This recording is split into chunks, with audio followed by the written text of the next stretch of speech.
సీతకి రాముడే సొంతమయ్యే చోటిది, నేలతో ఆకాశం మీయముందే వేళిది.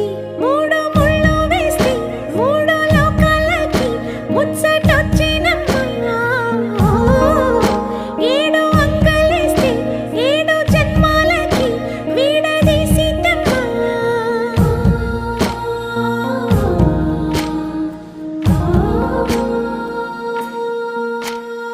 సీతమ్మ వాకిట్లో సిరిమల్లె చెట్టు, సిరిమల్లె చెట్టుపై చిలక వాలింది.